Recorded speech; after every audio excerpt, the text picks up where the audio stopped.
arrest her. Put your hands behind your back.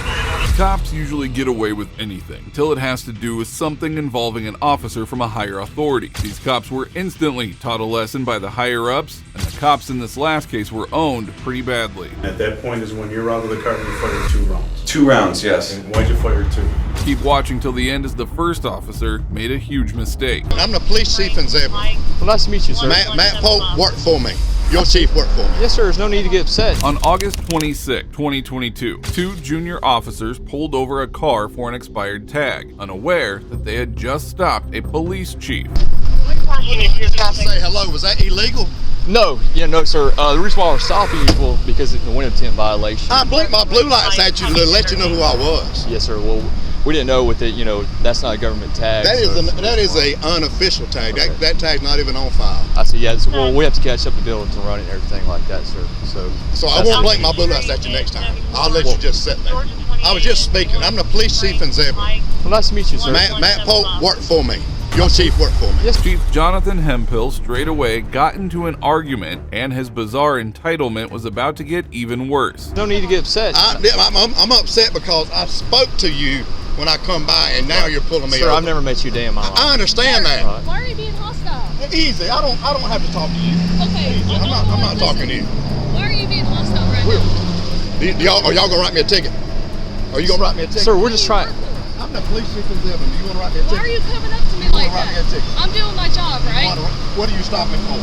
I'm stopping. Well, for one, look how it's dark. You I have flashed blue your lights in my car. Okay, you know how many officers have blue lights in Are their you vehicle? writing me a ticket? Yes or no? I'm conducting my investigation. Are you writing me a ticket? I'm fixing to leave. The officers were shocked to see the aggressive behavior. Instead of accepting his mistake, Hemphill kept escalating the matter, making a joke out of himself.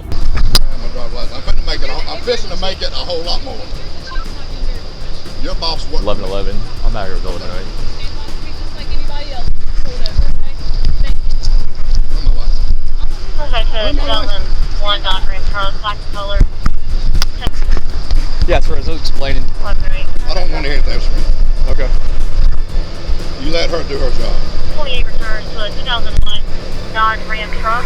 Despite the chief's hostile tone, the officer tried to start fresh. Little did he know, the sergeant had no interest in making amends.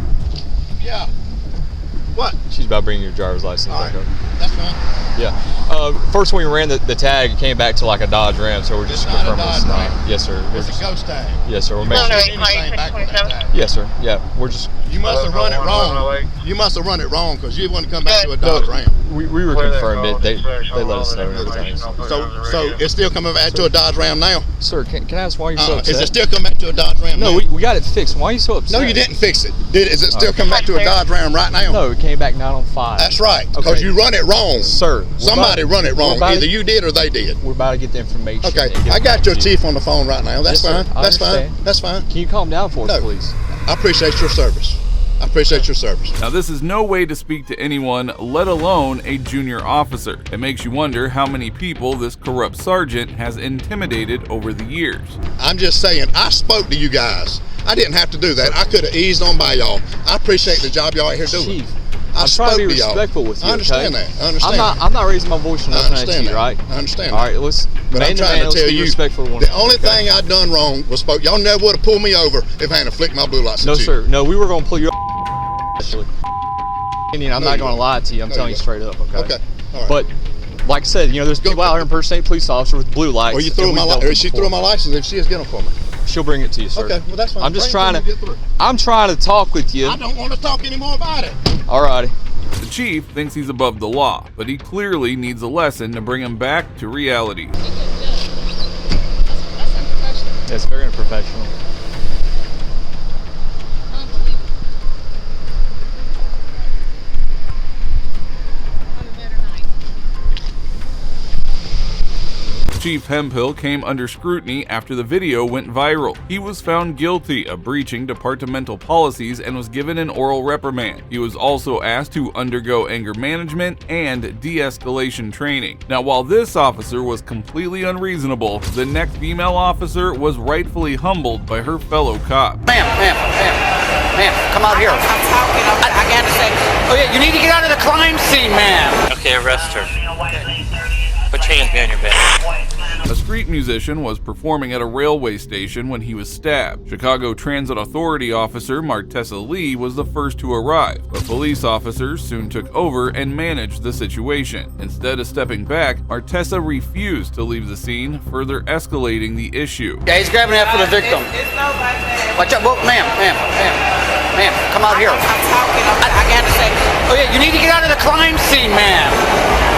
Please get out of the crime scene. That's what I'm telling you. And you're touching me now. Because you're in the crime scene, and I'm asking you to stay here.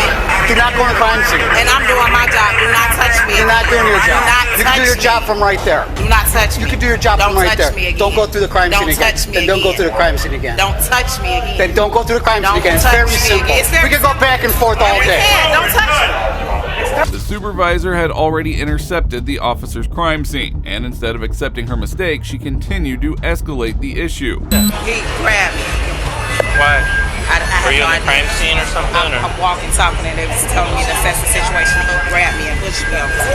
Maybe you were in the crime scene. I'm not sure. Standing right there. I'm not by the They blood, wouldn't and I'm walking grab over you just for talking. no reason, though. He grabbed me and pushed me.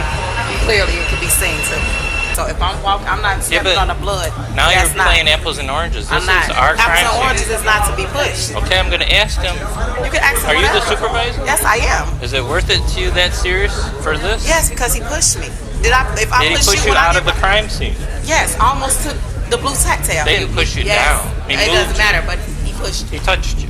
Exactly. So what's You're the not supposed to problem? touch me. What Yes, do you he mean? can touch you. Can I touch you and grab you the way he grabbed me? We can touch you to move you out of Can a I crime touch you scene. and grab you the way he grabbed me? Ma'am, we can touch you to move you out of a crime scene. Martessa was making false claims, and the body cam was enough to prove her wrong. She continued to act like a baby, and that is when things got rough for her. Your job is to What y'all conduct the job? training. Exactly, and I was talking to my manager to let them know. Your that job it's- is to work with the trains. This is now our crime scene. If you're in the middle of it, we can move you out of it. Yes, I'm not we're your going to crime move you scene. out of the crime But I'm scene. not your crime scene to push. Walking through the crime scene, you guys to get out of the crime scene, and I took her from behind and I guided her outside you the crime pushed me. scene. I did not push. Everything's on camera. You're absolutely You're right. absolutely Perfect. right. That's perfect. So Everything's on camera. he just moved you out of the crime No, scene is what he's he saying. pushed me. No, I didn't push. He's grabbed you and moved you out of the crime That's fine, scene. but anyway, you said you needed what from me? Sir, you needed something from me? need you to hold the tape. They want you, they say you're a supervisor, you can hold the tape. The sergeant also sided with the officer, deeming it necessary for them to remove anyone they want to from the crime scene. Was she obstructing the crime scene? Yes, I told her it's on my body camera. I told her she had to get out of the crime scene. She kept walking. I told her she had to get out of the crime scene. I Did told she her- continue in our crime scene? Walking Yes. away from the crime scene, he pushed Did she me. I guess continue I in wasn't our walking crime fast scene? enough for him. Yes, she No, I didn't. He pushed me right over there. It'll all be seen. He's But saying- you guess what? walked It's all from on here. camera, and I'm done with it now. If walked you from guys here. do it, I mean, are we done with this? I mean, he's explaining what he No, I'm did. not done with it. Y'all can be done with it. You're A matter which shouldn't have escalated to this point was about to get a lot more ugly for poor Martessa. Was she obstructing our crime scene? She did not. That's when I told her, I said, "Man, you gotta get out of the crime scene." She didn't listen. I told her several times. That's when I I'm took on her the arms radio. from He behind didn't and I tell guided me her. She gotta several go outside He the crime pushed me scene. from behind. We can look at my body camera. He sure can. Okay, arrest her. Put your hands behind your back. Because he said I'm walking in the crime scene. I can put my radio back on myself, and you snatching stuff. That is so. Seeing this terrible situation, Martessa's supervisor arrived on the scene and tried to understand the situation. She was much more cordial, but Martessa stubbornly refused to let go of her ignorance. He said I was obstructing the crime scene. Okay, let me ask you. She was walking through the crime scene. I followed her. I said, "You have to get out of the crime scene, ma'am. You gotta get out of the crime scene." She's talking on her phone. I was So you gotta get out of the crime talking scene. to I took her arms like this from behind it, and I guided her outside the crime scene. She turned around and spun at me and said, "Don't put your hands on me. I'm doing my job." I said, "You do your job out here." She said, "Don't you ever put your hands on me." I said, "You're in the crime scene." You on the They phone. were instructing her to crime to. Okay, so maybe she didn't hear Oh, the that was directions amazing. first? Was it possible? It's a possibility that maybe she didn't hear. I mean, Ma'am, did you hear him say to get out of the crime No, I scene? did not, but he didn't. He also pushed me, and that was the whole issue. But that's not an issue. 'cause That you- is an issue. That's not an issue. Because he can grab you and Okay, move you so out of the what crime are scene. y'all about to Despite everyone disagreeing with her, Martessa stuck to her act, unaware that it would soon land her in serious trouble. we were instructed to block off the crime scene, so we're getting No, I conflicting can't. information. This is part of our policy.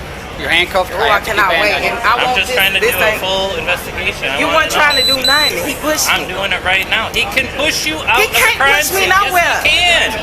We have a No, crime I'm not, scene for an because they aggravated won't. battery. Yes, we can. Carol, calm down, baby. It ain't no calm down. I ain't even supposed to be on the clock. I'm doing y'all a thing. I know you are, and I'm gonna get you out of this. Don't get me out of this. I didn't do nothing. I know you didn't do anything. It's a misunderstanding. It's Please. not. He pushed me. Tisa, please, I'm asking you. I'm asking you. I'm asking you. This is And wrong. I'm okay. And we'll take it up with their sergeant, their lieutenant, whoever we need to. But this, Martessa's supervisor was almost begging the officer to let her go, but on the other hand, she stood still as if she had no concern at all. I tried to explain even I was entering it without knowledge, and he grabbed me to move me out of it because I didn't realize how big it was. But she's just not trying to hear that.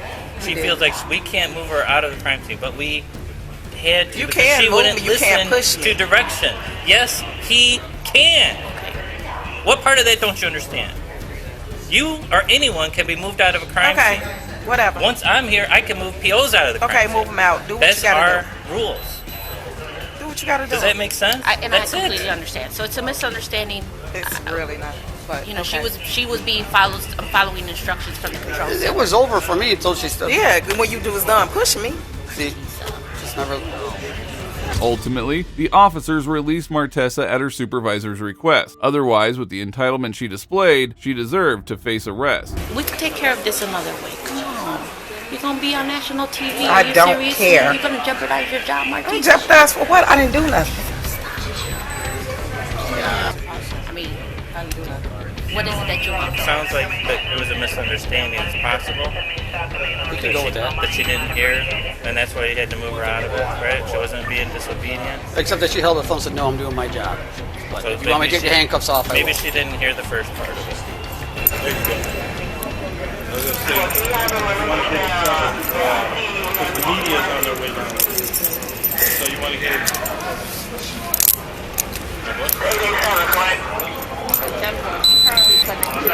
Martessa, however, saw things differently. She filed a civil rights lawsuit against the officers involved and the police department. It is hard to imagine what she hopes to achieve, but it's likely the case will be dismissed without granting her anything. Next up, we have this shocking case where the actions of this officer cost his city $6 million. At that point is when you're out of the car and you fire 2 rounds. 2 rounds, yes. And why'd you fire 2? In November 2014, a couple of police officers were dispatched after several people called 911 complaining about a juvenile carrying a gun and pointing it at people. As the cops arrived and went over to the kid, who was later recognized as 12-year-old Tamir Rice, his hand went towards his gun, and that's when, without thinking, Officer Timothy Lohman fired a couple of shots at him. He was taken to the hospital where he died. Sadly, it was later confirmed that Tamir was carrying a replica toy gun. This sent shockwaves throughout the entire city, and both of these officers were placed on an administrative leave. Shortly after, Officer Timothy was called in for an interrogation.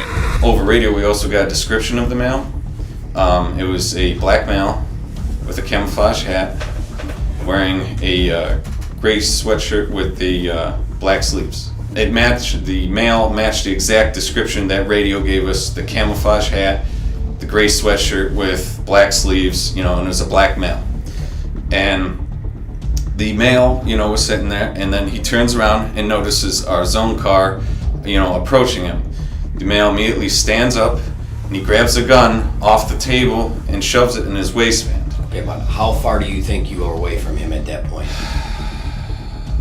I would say 30 yards maybe. Timothy didn't seem to have any remorse for what he had done and wasn't even sorry for the death of an innocent 12-year-old. It was later also revealed that he was declared emotionally unfit for duty in his previous police job and was hired without any background check at this department. At that point, I knew he had a gun, so I opened the door slightly ajar and I had presented my weapon and I started screaming verbal commands. Put your hands in the air, put your hands in the air, let me see your hands, freeze, put your hands in the air. I said numerous times out loud, and I presented my gun, through the window, so, Is your window down? It was closed, I believe, not 100%, I believe it was closed. But I had the door slightly ajar open, and I was, making sure my gun could be seen, by the male, and as he's turning, he looks at me, he lifts up his shirt, and he takes his other hand and reaches down and begins to pull up a weapon, a black gun. The officer, being cold and distant, wasn't serving him any good, as it revealed the true character of this evil police officer. Now, the vehicle could have still been moving at a very slow speed, because I believe we were sliding a little bit because of the debris, and the subject, had the gun in like the abdomen area, almost raised, and I fired 2 shots. And then I attempted to take cover and move. And in the process of taking cover, I believe I twisted my ankle and slipped and fell. And I was on the ground, but when I returned upward, I was leaning on the cruiser because my leg hurt. I was at the back of the cruiser, the rear end, but I couldn't stand because I had injured my ankle. The officer seemed more concerned about his sprained ankle than the 12-year-old bleeding and helpless because of his bullet. And what I see when I stand back up is the black male was down, my partner had his gun drawn, and he was shouting verbal commands, "Let me see your hands, let me see your hands." Now the male wasn't complying right away with his hands, he was still moving them. Where was he at this point? He was on the ground, laying on the ground, on the cement portion of the gazebo. The male decided to, stop moving. My partner approached and kicked what looked like a 1911 model pistol, a handgun, black handgun, and then we approached and observed the male. He pulled up his shirt, to show that the gun was removed. Like, he didn't say anything, he was just pulling up his shirt.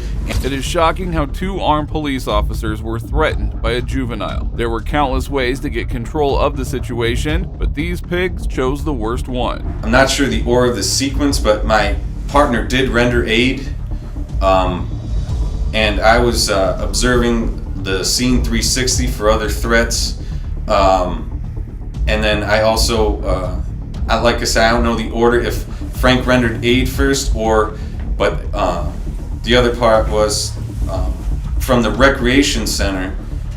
A female, black female, came out running, screaming, saying, "You shot my brother, you shot my brother." And at that time we approached her and wrapped her up so she couldn't get near the scene or the body. He assisted me in cuffing the black female. Do you recall if you cuffed her or he did?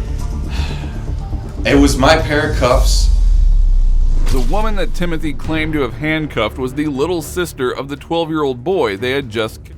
This interrogation made it painfully clear that some people are just simply unfit for the job. When you did fire your weapon, do you know about how far away you were?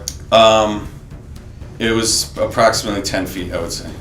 Did he say anything to you or your partner at any time? He did not. All he did was, he lifted up his shirt, and that way we could see that there was no, the gun was out of his waistband. Shot just with one hand. So this would be the door. This would be the car door. Because you're the passenger. Right.